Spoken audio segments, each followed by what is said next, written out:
Imaginez-vous un avion avec un design futuriste absolument unique, capable d'atteindre des hauteurs littéralement stratosphériques avec une vitesse dépassant 3 fois la vitesse du son.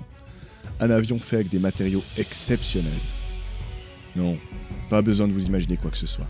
Cet avion existe bel et bien. Parlons un peu du SR-71 Blackbird.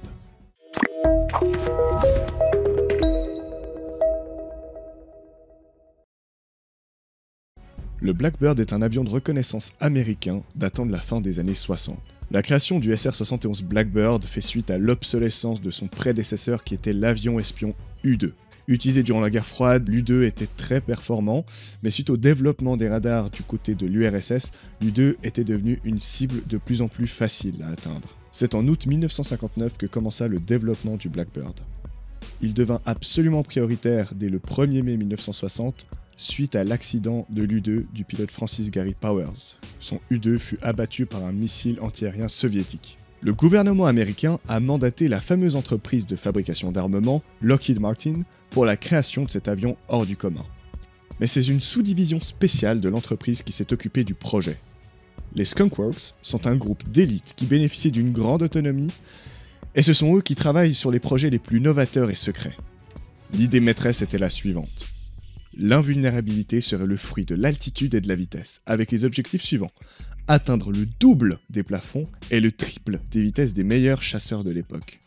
Soit une altitude de vol supérieure à 20 000 mètres et une vitesse de 3100 km/h, soit proche de Mach 3. Le problème, c'est qu'avec une telle vitesse, le frottement de l'air sur le fuselage engendrerait une température située entre 220 et 560 degrés. Du coup, il fallait un matériau bien plus résistant que l'acier et l'aluminium. Le seul pouvant rivaliser avec de telles conditions extrêmes était le titane. Et pour l'anecdote, il fut importé directement depuis l'Union soviétique via une société écran créée spécialement pour l'occasion par la CIA.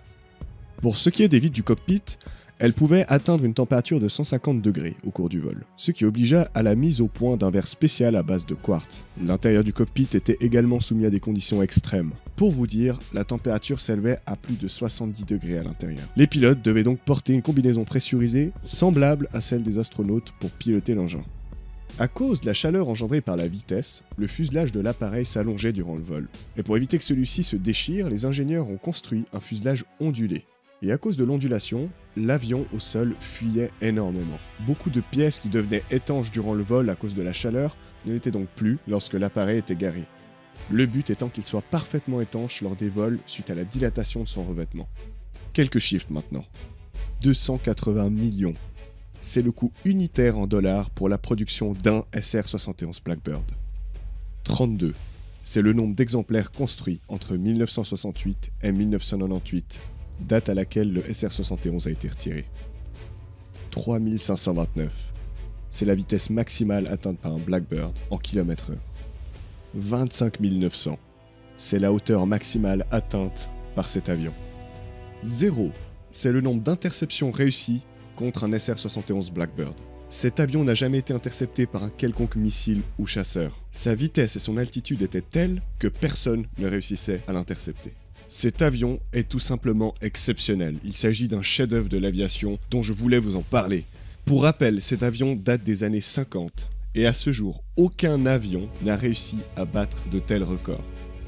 L'entreprise Lockheed Martin serait actuellement en train de développer le futur du SR-71 Blackbird avec le SR-72 qui atteindrait des vitesses et des altitudes encore plus folles.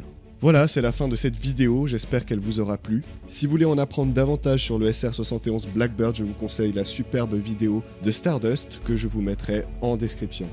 C'était Mr Curiosity, n'hésitez pas à proposer vos thèmes dans les commentaires de cette vidéo pour une prochaine vidéo. Au revoir tout le monde.